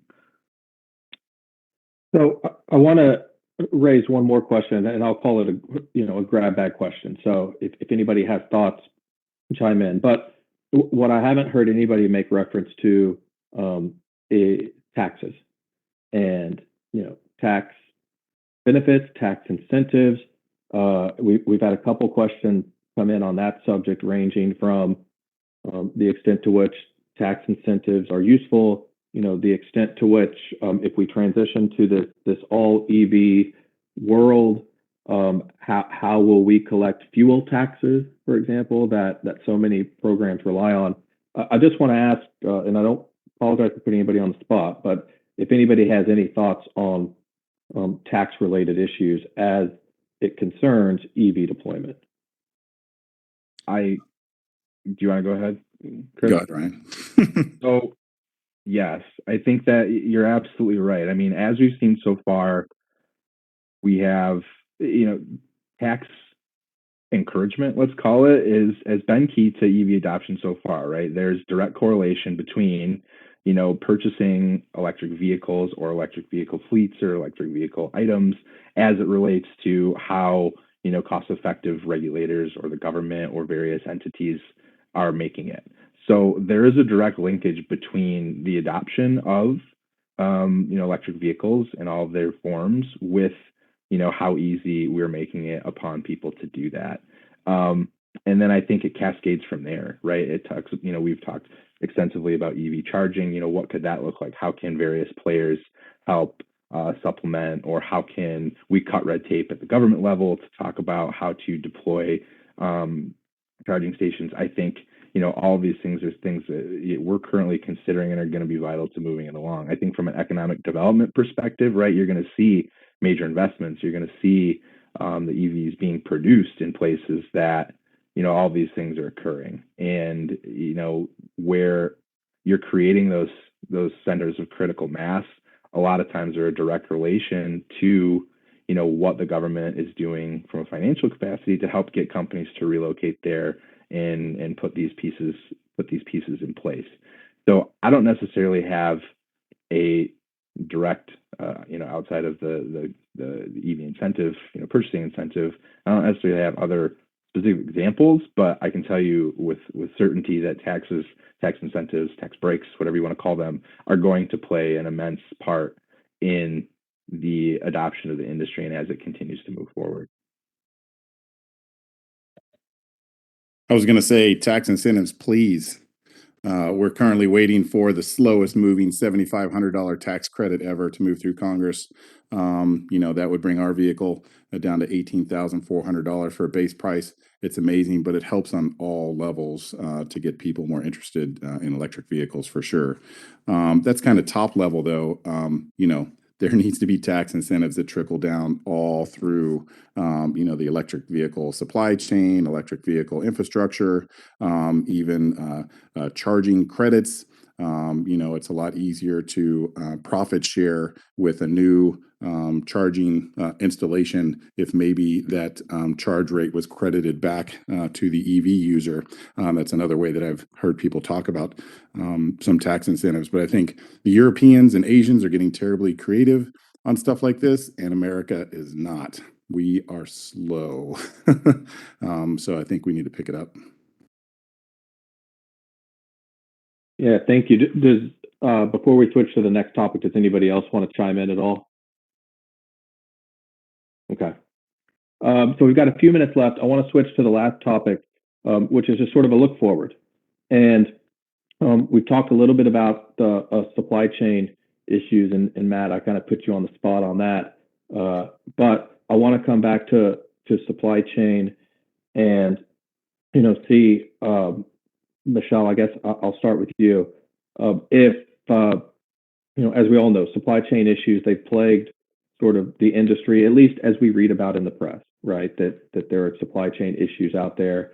We've had a number of questions come in concerning, the underlying minerals needed to make batteries, and is the supply chain adequate, and so on and so forth. And I'm wondering, from your perspective, Michelle, if you have thoughts as to how can all of us in the EV, from entities that touch the EV sector, what, if anything, or how can we take steps to combat supply chain issues in an effort that would sort of minimize potential future disruptions? In other words, so that we don't live in a world where we have 80% of us driving around in EVs and then a major supply chain disruption. Yeah. And I don't mean to be corny, but I think engagements like this are really important. Just having the dialogue and being transparent with each other about the different um, kind of landscapes that we all sit in and see. I mean, I think one of the things that we think about, like I said, at Align, we're very focused on electrification, transportation electrification, but the integrated grid in general, lots of challenges with supply chain. And we're doing as much as we can to be creative in partnering with our vendors, if it's doing forward purchases or trying to provide that kind of big picture outlook of this is not just the order that we would typically place for the next year, but for the next 5 years. And that's not something that, usually we would open up our books and tell you all of those types of things. But I think the more we can have these kinds of conversations, the more we can act kind of in a coordinated sense to figure out, how are we going to navigate through these supply chain issues. I mean, I think I mentioned earlier we have a goal of electrifying all of our light duty vehicles within the business by 2030, and I think we ordered like 11 trucks, pickup trucks, and we don't know if we're going to get them this year. We just don't know if we're going to get them. And if you look at how many more trucks we're going to have to buy over the next, until 2030, it's an enormous amount. And so we're looking at how do we partner with all of our suppliers to figure out different ways in which we can navigate these issues and still accomplish our goals. And so I think a lot of it is transparency and having conversations, thinking creatively. I think the other difficult thing is like, the utility game is a long one, right? Like our plans, we have like 10-year plans. And so a lot of it is just being nimble as the utility can be, and adjusting as technology changes, and keeping an open mind, and being willing to adapt technology and try things, knowing that it might change and you might have to pivot in a couple of years. And so I think some of those are the ways that we have to just kind of navigate these issues. Matt, I'm curious to get your thoughts. Recognizing I've already put you on the spot, but if you have anything else you want to add. Yeah, I think it's to kind of add to Michelle was saying, there's a lot to look forward to, and there is a long term, right? EV adoption isn't happening overnight. There is time to figure it all out. One of the things that really inspired me to get in the EV space was in 2009. I watched then President Obama give during the State of the Union, this announcement, million electric vehicles on the road by 2015. 2015 came and went, and there was only like 400 to 500,000 EVs out there. So there's an understanding that the long term approach is the way to go. The idea of especially within the grid, looking at some opportunities to work together, and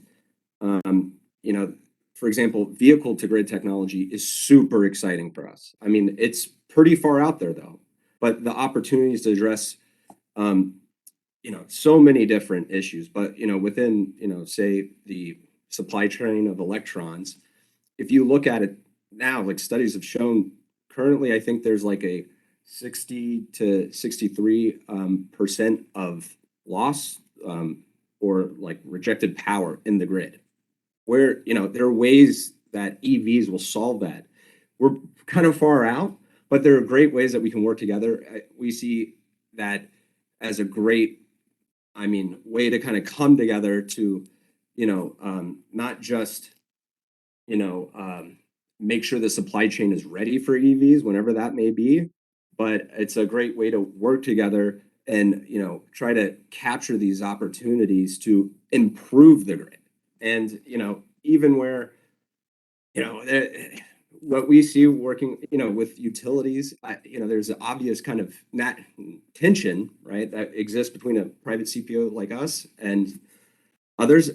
I actually see the future as this great place where we're working together within the innovations within the space. Really excited for all the new EVs coming out with all the cool technology that they'll bring, and not just them bringing the batteries that will store this energy, but just the integration that it's just kind of exciting actually when looking forward, and we're I don't know, we'll see how long it takes, but I know it's coming, and it's excited to work with everyone and continue this dialogue. So let me. We've got about 5 minutes left. I want to throw two questions out there in the 5 minutes that we have. One of them is, well, let me ask you, Stephanie. Matt had mentioned vehicle to grid, and so my next to last question, which I want to pose to you, is in your view, what does the future of vehicle to grid or bidirectional charging, what does that future look like? So with the vehicle to grid work and bidirectional charging, it's going to be a space that is useful for both for the consumer, for the utilities, and for adoption of EVs. So, for example, GM and several other OEMs participate in what's called an open vehicle grid integration program, and that is working together to go to different utilities and adopt a either demand charge response program, which to Michelle's point, it prevents brownouts or your lights get low or your air conditioning goes down by modulating charging, which is a fantastic program. So, but in addition to that, General Motors in particular, we are looking at bidirectional charging as a wonderful initiative that aligns well with the EV portfolio that we have. Just recently, we announced a pilot program with PG&E to work on bidirectional charging systems for EVs. And this will, to Michelle, put it perfectly. She's like, just a battery on wheels. And when you think of the vehicle in that context and how it actually can integrate with the grid, as far as storage, providing energy back to the grid, being able to power portions of your home, on and on and on, it's definitely a win. And so the bidirectional charging is definitely an imperative. And when you try and you layer that in with renewables and more, you have an environmental additional win as well. Chris, what do you think? What are your thoughts on bidirectional charging and vehicle to grid?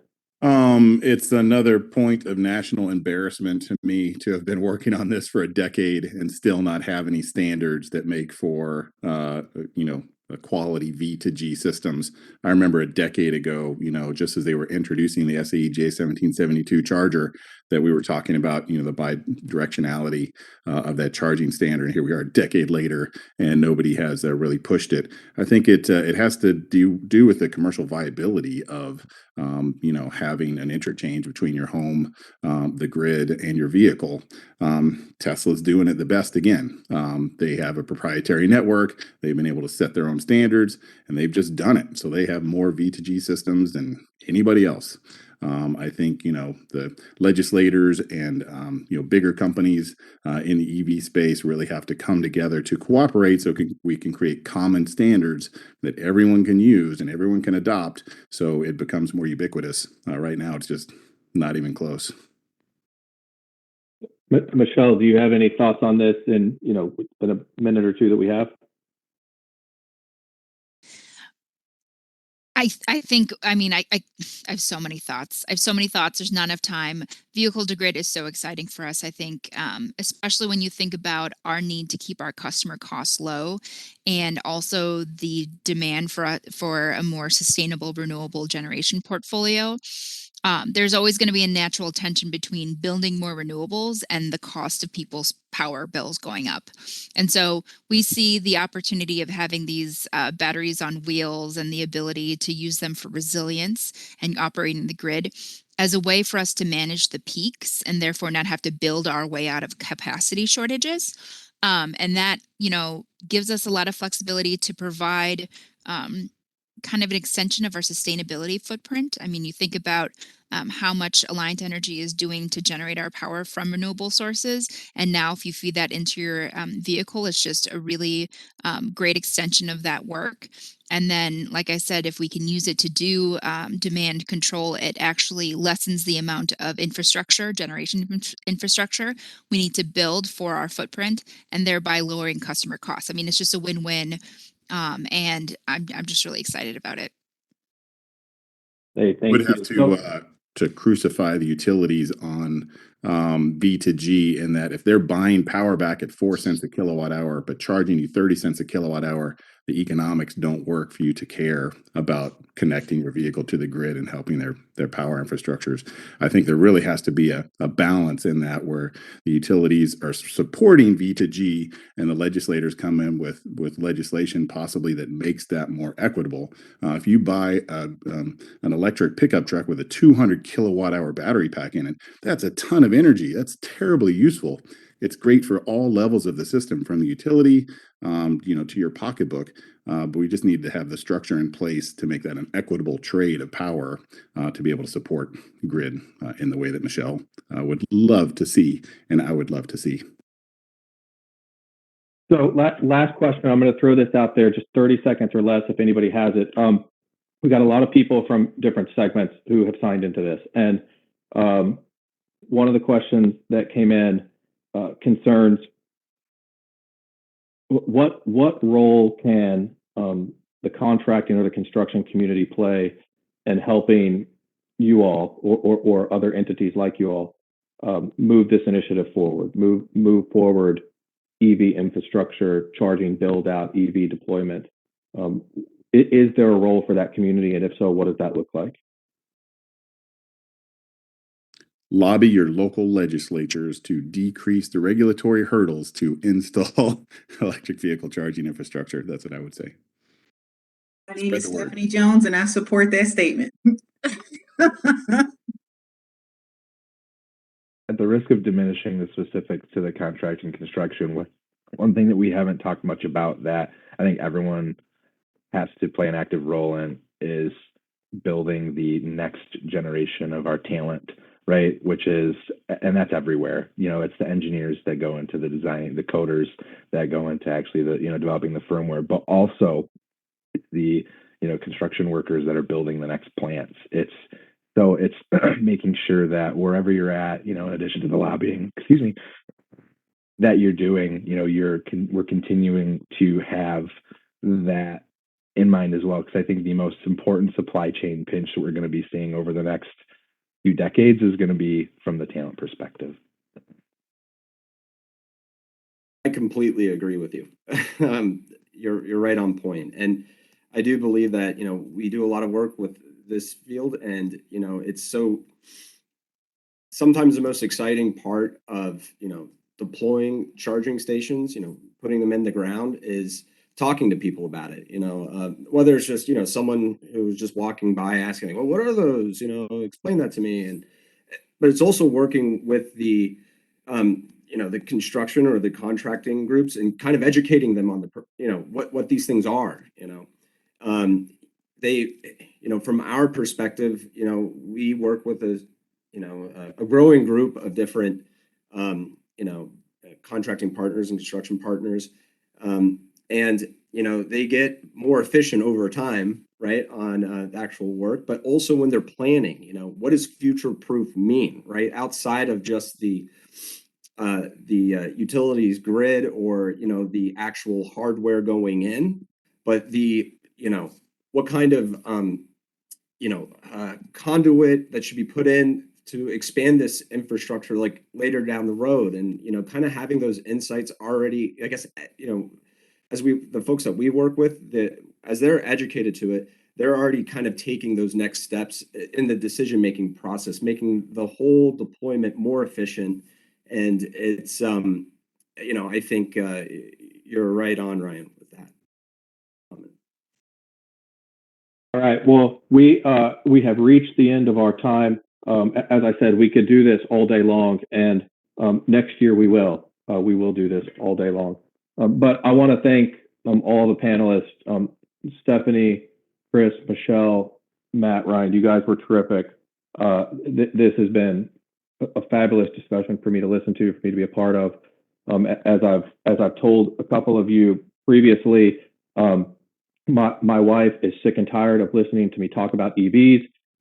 Matt's joking because you've heard that more than once now, but she's tired of hearing me talk about EVs. So I'm glad that we were able to talk about that together, so she didn't have to listen to it. So I want to thank everybody for signing in. This was terrific, and I really appreciate your time. It was great to meet everyone.